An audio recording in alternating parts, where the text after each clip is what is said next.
कृति कंठ देश निचचा मोर प्राय केश सबुआड़ी की काटू कला ए जो इंद्रासन मिलुछ एउडा हेले किन सर्वे करन कोकिल प्राय कहे बाणी अंगुली चंपा कढ़ी ऋणी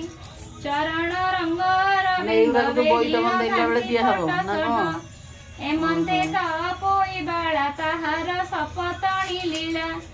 एही समय काल जानी स्वर्गरु आइला से मिलिला कपटे भिक्षा से मागिला रानी ब्राह्मणी रूप धारी देखिला साधवर नारी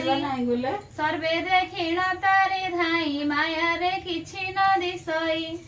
ताहार डाक सुनी कने केही न बोइले बचनी बोइले भिक्षा दिया माई रांडी ब्राह्मणी बोलो सुनी समस्ते बोलु छंती बाणी के बोले कुंकुम लिपुची के बोले के बोले भांगु अछि गुआ ब्राह्मणी दंडे हुअठिया जे जेउ रूपे करुथिले समस्ते से परि कहिले ब्राह्मणी बोले ताहा सुनी ताहाकु निज गोल पुणी एमंत बोली देला चाहि दोली रे अछि त पोई ब्राह्मणी बोइले उत्तर एकसी हुअंती तुमर घर से बोली सबु जाए आंभर ननंद गहुए ब्राह्मणी सुनी बोले बाणी तुम्भेलो निर्लज तरुणी कनिष्ठ ननंद छारकु शत्रु रखिछ उपरकु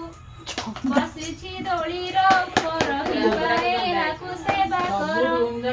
एकाले महालक्ष्मी मंगल मा खाइबो दंता कटिसल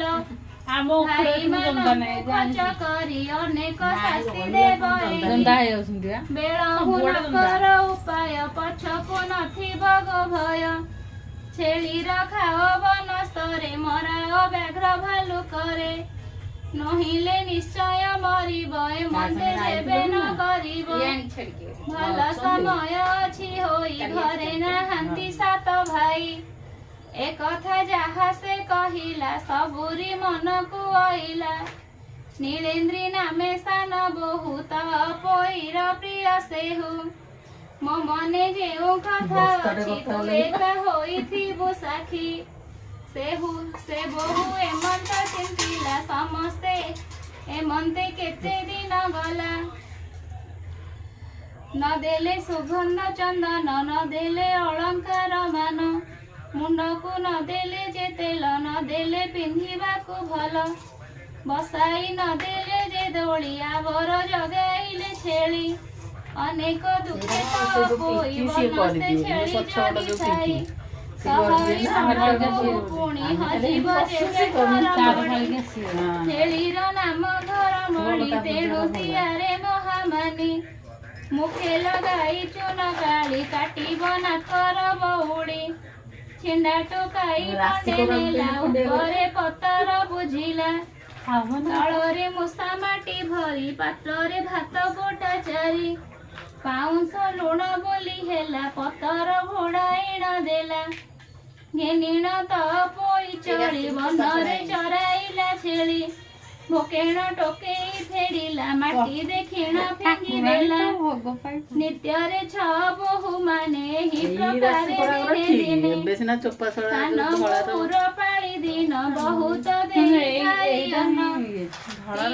लुण देइଥାଏ से दिन हसी सुस्ते खाए गणेश पूजा केते दिन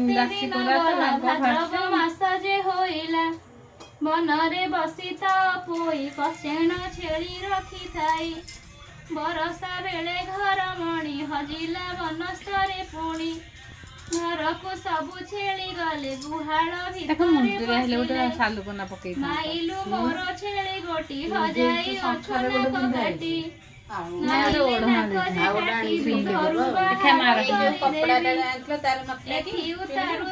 पोई नीरवे छेली खोज जाई।